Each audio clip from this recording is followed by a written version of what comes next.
Hi అందరికీ, అందరూ ఎలా ఉన్నారు? నేనైతే చాలా బాగున్నాను. మీరందరూ ఎలా ఉన్నారో నాకు కంపల్సరీగా కామెంట్ సెక్షన్ అయితే తెలియచేయండి. Welcome to Riya vlogs official channel.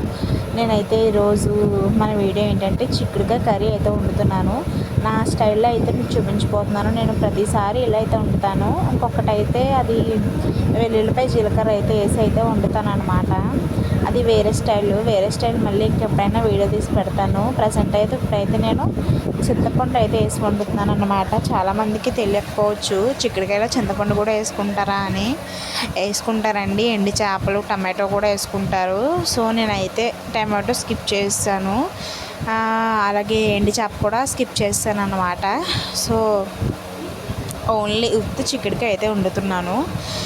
Onions బాగా చాప్ చేసుకుని, సో ఆయిల్ అది వేసుకుని బాగా సాల్ట్ వేసుకోవాలి, ఎందుకంటే ఉల్లిపాయలు బాగా ఎగుతాయి అన్నమాట.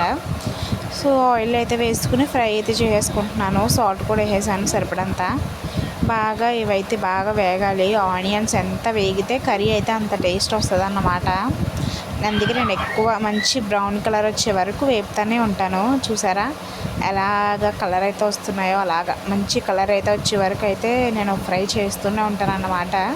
వేగాకే చిక్కుడుకాయలు అనేది వేస్తాను. ఇలా ఒక పక్కన చిక్కుడుకాయలు అనేది ఒలిచేసి పక్కన విడిగా అయితే పెట్టుకున్నాను. అవైతే మంచిగా ఫ్రెష్గా అయితే ఉన్నాయి, కానీ కూరగాయలు అయితే మంచి రేట్లలో ఉన్నాయండి బాబు. ఈ వర్షాకాలంలో కూరగాయల రేట్లు అయితే ఇంకా టాప్లో ఉంటాయి అన్నమాట. పావు కేజీ చిక్కుడుకాయలు 50 రూపీస్ అంటే నేను ఇంకా బాబోయ్ అనుకున్నాను. అవి కొన్ని కూడా రాలేదు, అవి 50 రూపీస్ అంట. ఇంకా అలా అయితే మళ్ళంటి వాళ్ళు ఎలా బతుకుతామండి. అయినా సరే ఇంక తెచ్చుకుని తినాలి, తప్పదు కదా అని అయితే తీసుకొచ్చారు కదా అని ఇంక చకచక అయితే వండుతున్నాను. నాకు కూరగాయలన్నిటిలో వంకాయ చిక్కుడుకాయ ఆ రెండు బాగా ఇష్టం అండి. నాన్ వెజ్లో ఇంకేది పెట్టినా తినేస్తాను అనుకోండి. ఈ రెండు అయితే చాలా ఇష్టం. బంగాళదుంప కూడా ఇష్టమే, కానీ తింటే నాకు పడట్లేదని మధ్యన అయితే మానేశాను. అందుకనే ఇంకా బంగాళదుంప మానేసాక చిక్కుడుకాయ మీద పడ్డాను అనమాట. చిక్కుడుకాయ ఇంకా ఉప్పు కారం పసుపు అన్నీ వేసేసి శుభ్రంగా, అంటే నేను చిక్కుడుకాయలు వేసాక కూడా బాగా మగ్గనిస్తాను. కూరగాయలు బాగా మగ్గనివ్వడం వల్ల మంచి టేస్ట్ అయితే వస్తుంది కర్రీ. సో చాలా వరకు అలానే కుక్ అయిపోద్ది అనమాట. సో నేను తర్వాత కొన్ని నీళ్ళు వేసుకుంటాను. ఉప్పు కారం పసుపు తగినంత వేసుకుని వాటర్ అయితే పోసుకుని మూత పెట్టేసుకోండి. పక్కన చింతపండు అయితే నానబెట్టుకోవాలన్నమాట. చింతపండు ఎంతో వేయకూడదు, ఎక్కువ వేస్తే మళ్ళీ పులుపు వచ్చేస్తుంది. సో సరిపడంత చింతపండు ఓ మాదిరిగా తీసుకుని నానబెట్టుకోవాలన్నమాట. నేనైతే సరిపడదని ఇంకొన్ని వాటర్ అయితే వేస్తున్నాను. చిక్కుడుకాయలు మంచి ఫ్రెష్గా అయితే కనిపిస్తున్నాయి, గ్రీన్ కలర్లో మంచి భలేగా.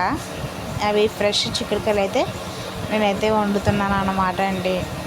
చాలా అంటే ఇప్పటికే ఇలా ఉంటే ఇంకా ముందు ఇదే స్టార్టింగ్ కదండి వర్షాకాలం. ఈ తర్వాత ఇంకెంత అలా ఉంటాయో రేట్లు అయితేనే.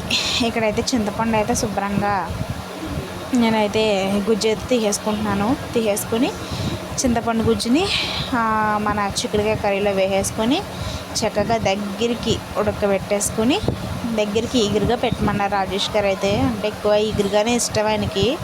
నేనైతే కొంచెం గ్రేవీగా తింటాను. అంటే ఎక్కువ అంత ఎగురుగా పెడితే ఆయిల్ అనేది పైకి తేలుతుంది కదండి. సో నాకు అలా అయితే ఇష్టం ఉండదు. గొంతుకులోకి కారం వచ్చినట్టు అయితే ఉంటుంది. నేనైతే కొంచెం గ్రేవీగానే ఉంచుకుంటాను. బాగా అయితే ఉడుకుతున్నాయి అన్నమాట. మంచి స్మెల్ అయితే వస్తుంది.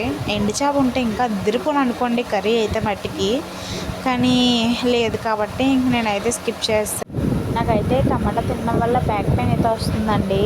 రాజేష్ గారికి కూడా వస్తుందన్నమాట. సో మనకి మేలు చేసేది తినకపోయినా పర్వాలేదు, కానీ నష్టం చేసేది అయితే అస్సలు తినేయకూడదండి. ఎందుకంటే మళ్ళీ తర్వాత ఏదైనా వచ్చిన కానించి మళ్ళీ ఒకళ్ళని చూసి మనం భరించలేము. సో అందుకని అయితే నేనైతే వాడటం అయితే మానేశాను. సో మొత్తానికి నా చిక్కుడుకాయ కర్రీ అయితే ఇలా ఉంది. నేనైతే ఇలా వండుతాను అన్నమాట. మంచి గ్రేవీగా దగ్గరికి అయితే ఉంటాను.